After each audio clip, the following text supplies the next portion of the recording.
TV पर आपका स्वागत है। दोपहर के 1 बजने वाले हैं। मैं गौनिका अरोड़ा सीधे साकेत कोर्ट से लाइव बुलेटिन लेकर हाजिर हूं।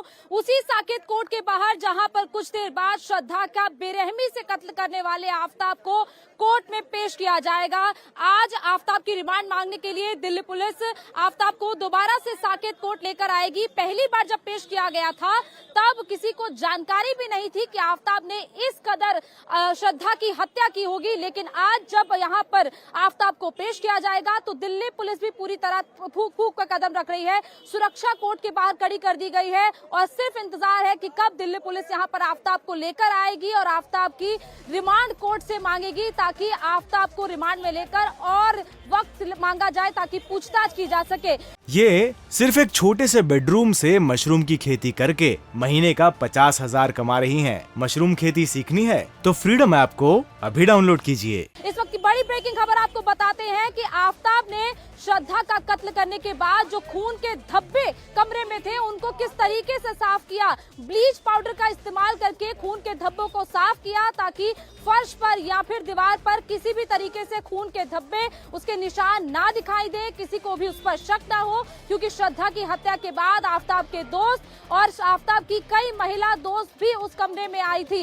इसके अलावा श्रद्धा का सर अब तक नहीं मिला है, उसी की तलाश पुलिस लगातार कर रही है। और श्रद्धा के सर को लेकर भी एक बड़ी ब्रेकिंग खबर है कि किसी तरीके से श्रद्धा के सर को बुरी तरह जलाया और श्रद्धा का सर पहले फ्रिज में रखा, उसके बाद जंगल में ले जाकर उसके साथ जिस तरीके से बेरहमी की। इसके बारे में और ज्यादा जानकारी देंगे। मेरे साथ जुड़ चुके हैं हमारे सीनियर एडिटर अभय पराशर। अभय, किस तरीके से बेरहमी श्रद्धा के सर के साथ आफताब ने की, इसके बारे में और जानकारी दें।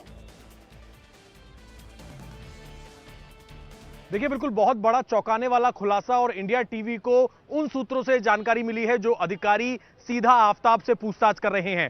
पूछताछ में सबसे बड़ा चौंकाने वाला खुलासा यह किया है कि जिस सर की तलाश लगातार दिल्ली पुलिस पूरे साउथ जिले की डिस्ट्रिक्ट इस वक्त कर रही है, खुलासा यह हुआ है कि उस सर को जलाने की कोशिश की थी आफताब ने। और इसके लिए बाकायदा आफताब ने पुलिस को यह बताया कि जब 18 तारीख की रात को उसने हत्या की, हत्या करने के बाद 19 तारीख को उसने चाकू खरीदा और बॉडी के टुकड़े किए। 2 दिन तक बॉडी जो है 18 तारीख की रात और 19 तारीख की रात को छतरपुर के इसी फ्लैट में रही और 2 दिन बाद 20 तारीख को सबसे पहले जब इसने टुकड़े कर लिए थे, फ्रीजर के अंदर शव को रखा था अलग अलग टुकड़ों में करके, उसके बाद जो सिर का हिस्सा था उसे लेकर ये जंगल गया। रात को 2 बजे के आसपास ये अलग अलग टुकड़ों को लेकर जो गार्बेज बैग इसने खरीदे थे उनमें लेकर जाता था और 2 से 3 दिन के बाद जंगल में जाकर इसने जो सर का हिस्सा था जिसमें चेहरा था और सर था उसे जलाने की कोशिश की, चेहरे को जलाने की कोशिश की। लेकिन क्योंकि कई 2 से 3 दिनों तक इस सिर के हिस्से को डीप फ्रीजर में इसने रखा हुआ था, इसी वजह से वो चेहरा बहुत सही तरीके से जल नहीं पाया। और इसके बाद जब इसे लगा कि सही तरीके से वो जल नहीं पा रहा है, इसकी जलाने की पूरी कोशिश जो है नहीं हो पा रही है, नाकाम ये हो रहा है, तो जंगल में, झाड़ियों में और मिट्टी में उस हिस्से को, सिर के हिस्से को इसने रगड़ने की कोशिश की। और ये मंशा इसलिए इसकी थी ताकि किसी भी तरीके से पहचान ना की जा सके। गनीमत ये रही कि बहुत ज्यादा डीप फ्रीजर में रखने की वजह से ढंग से ये जला नहीं पाया, जिसके बाद इसने जमीन पर जो श्रद्धा का सिर का हिस्सा था, जैसा कि इसने पूछताछ में बताया है कि उसे रगड़ा मिट्टी में, झाड़ियों में, और उसके बाद उसे इस मंशा से वहां पर फेंक दिया कि कोई जानवर उसे खा जाए ताकि पहचान ना हो सके। और पुलिस के सामने गौनिका सबसे बड़ी चुनौती यही है कि अभी तक ये जो सिर का हिस्सा है वही पुलिस बरामद नहीं कर पाई है। और यही वजह है कि आज कोर्ट में पुलिस उसकी कस्टडी लेने की जो है वो एप्लीकेशन देगी। और दूसरा बड़ा खुलासा ये हुआ है कि करीब 6 महीने पहले जब इसने हत्या की थी तो आखिरकार पुलिस को खून के धब्बे वहां से बहुत ज्यादा क्यों नहीं मिले, सिर्फ रसोई में 1-2 जगह थोड़े बहुत हल्के खून के धब्बे मिले हैं। और उसके बारे में बड़ा खुलासा ये इसने पूछताछ में करा है, जिस जांच अधिकारी जो हमारे सूत्र हैं उनसे हमें पता चला है कि ब्लीच पाउडर का इस्तेमाल किया था जब बॉडी के इसने टुकड़े किए, करीब 35 टुकड़े। उससे पहले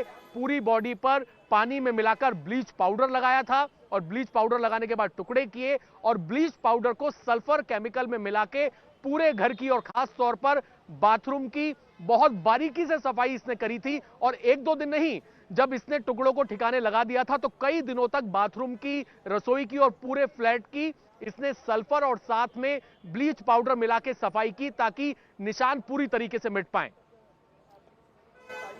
शुक्रिया अभय, शुक्रिया पूरी जानकारी के लिए। लेकिन उससे पहले एक और बड़ी ब्रेकिंग खबर आपको बताएंगे। हम अपने दूसरे संवाददाता कुमार सोनू के पास भी जाएंगे, लेकिन सबसे पहले आपको बताएं एक बड़ी ब्रेकिंग खबर। उस कचरा गाड़ी की पुलिस ने पहचान कर ली है। पुलिस ने उस गाड़ी को स्पॉट कर लिया है जिस कचरा गाड़ी में आफताब ने अपने और श्रद्धा के खून से सने हुए कपड़ों को फेंका था। जी हाँ, श्रद्धा का मर्डर करने के बाद आफताब ने अपने और श्रद्धा के खून से सने कपड़ों को एक कचरा गाड़ी में फेंका था ताकि जो सबूत है वो मिटाए जा सके। और उसको ये शक था कि अगर वो कपड़े पकड़े जाते हैं तो वो भी पकड़ा जाएगा, और इसीलिए उसने कचरे की गाड़ी में उसे फेंक दिया था। वो गाड़ी कहाँ स्पॉट हुई है, किस तरीके से पुलिस ने उसे स्पॉट किया, ये पूरी जानकारी देंगे कुमार सोनू। कुमार सोनू, क्या जानकारी मिली है इसके बारे में? और देखिए गोनिका, श्रद्धा हत्याकांड के बाद जो श्रद्धा के खून से सने कपड़े थे, श्रद्धा के भी और आफताब के भी, उन अपने और श्रद्धा के कपड़ों को उसने डंप किया था। दरअसल जो कॉरपोरेशन की कचरा उठाने वाली गाड़ियां घर घर आती हैं, उसने उन कपड़ों को उन गाड़ी में फेंक दिया था, जिसके बाद अब दिल्ली पुलिस ने उन गाड़ियों की पहचान कर ली है और दिल्ली पुलिस ने ये भी पता कर लिया है कि वो गाड़ियां कचरा उठाने के बाद कहां पर डंप किया करती थी। तो ऐसे 2 स्पॉट को आइडेंटिफाई किया गया है और अब दिल्ली पुलिस उन दोनों स्पॉट पर जो सर्च ऑपरेशन है वो चलाएगी ताकि वो डंप किए गए कपड़े बरामद किए जा सके, क्योंकि वो इस केस में सबसे बड़े सबूत हैं। क्योंकि आफताब के कपड़ों पर जब खून के धब्बे मिलेंगे और वो रिकवर दिल्ली पुलिस करेगी तो उनकी फॉरेंसिक जांच होगी, जिसके बाद ये एस्टेब्लिश होगा कि वो खून के धब्बे जो है वो आफताब के कपड़ों पर श्रद्धा के ही खून के धब्बे हैं, जिसके बाद केस जो है बिल्कुल क्रिस्टल क्लियर हो जाएगा। तो ये सबसे बड़ा एविडेंस है। हालांकि दिल्ली पुलिस के हाथ बड़ी कामयाबी है कि उन दोनों स्पॉट को आइडेंटिफाई किया है। अब चुनौती सिर्फ एक है, उन दोनों स्पॉट से श्रद्धा और आफताब के खून से सने कपड़ों को बरामद करना। जी गोनिका। बिल्कुल सोनू, शुक्रिया जानकारी के लिए। लेकिन अब आपको एक और बड़ी ब्रेकिंग खबर बताते हैं श्रद्धा मर्डर केस से जुड़ी हुई। दरअसल कुछ महीने पहले त्रिलोकपुरी में एक कटा हुआ सर और कटे हुए हाथ मिले थे, लेकिन उसकी आइडेंटिफिकेशन नहीं हो पाई थी, काफी खराब हालत में थे। उसे अब उसकी फॉरेंसिक जांच के लिए भेजा गया है और उसकी रिपोर्ट अब जल्द आनी बाकी है, क्योंकि ये अभी तक आइडेंटिफाई नहीं किया गया था। श्रद्धा मर्डर केस मई में हुआ था और जून में ये कटा हुआ सर और कटे हुए हाथ मिले थे, लेकिन इसकी आइडेंटिफिकेशन नहीं हो पाई थी कि आखिर वो कटा हुआ सर और वो कटे हुए हाथ किसके हैं। इसके बारे में और जानकारी कुमार सोनू देंगे। कुमार, क्या ये माना जाए कि ये जो कटा हुआ सर और कटे हुए हाथ मिले थे ये श्रद्धा मर्डर केस से किसी भी तरीके से जुड़े हुए हो सकते हैं?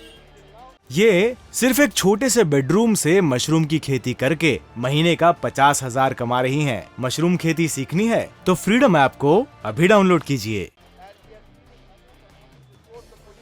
देखिए गोनिका, पूरी खबर मैं आपको बता दूं कि जून के महीने में पूर्वी जिला पुलिस को एक कटा हुआ सिर जो कि डिकम्पोज पोजीशन में था और जो कटे हुए हाथ वो जो है दिल्ली पुलिस को बरामद हुए थे, जो कि बेहद खराब स्थिति में थे। और दिल्ली पुलिस सूत्रों का कहना है कि उनकी पहचान भी करना मुश्किल था कि ये सर किसी फीमेल का है या फिर किसी लड़के का है। तो उनको जो है जांच के लिए भेज दिया था। एफएसएल की रिपोर्ट उस पूरे मामले पर आना बाकी है, लेकिन जैसे ही दक्षिणी जिला पुलिस को, मेहरौली पुलिस को ये पता चला कि इस तरीके से कटा हुआ सिर और हाथ के कुछ अवशेष जो हैं वो पूर्वी जिला पुलिस को जून में मिले थे, तो तुरंत जो है पूर्वी जिला पुलिस से संपर्क किया दक्षिणी जिला पुलिस ने और पूरी डिटेल जो है मांगी है। फिलहाल जो सूत्रों का कहना है वो ये कि अब इस पूरे मामले की रिपोर्ट, एफएसएल रिपोर्ट जो फॉरेंसिक रिपोर्ट है वो जल्द ही आने वाली है, जिसके बाद क्लियर हो जाएगी। हालांकि जो साउथ डिस्ट्रिक्ट पुलिस है उसने पूरी रिपोर्ट इस पूरे मामले को लेकर जो है जानकारी पूर्वी दिल्ली से मांगी थी, जिसमें ईस्ट दिल्ली पुलिस ने सारी डिटेल जो है दक्षिणी जिला पुलिस को दे दी। अभी ये कहना बहुत जल्दबाजी होगा कि वो सर जो है वो श्रद्धा का था या नहीं, ये क्लियर होगा पूरा फॉरेंसिक रिपोर्ट के बाद। लेकिन एक लीड जरूर जो है वो मेहरौली पुलिस को मिली है इस मामले में। जी, इंडिया टीवी हर वक्त हर जगह डाउनलोड करने के लिए सर्च करें India TV news Google play store या ऐप स्टोर पर।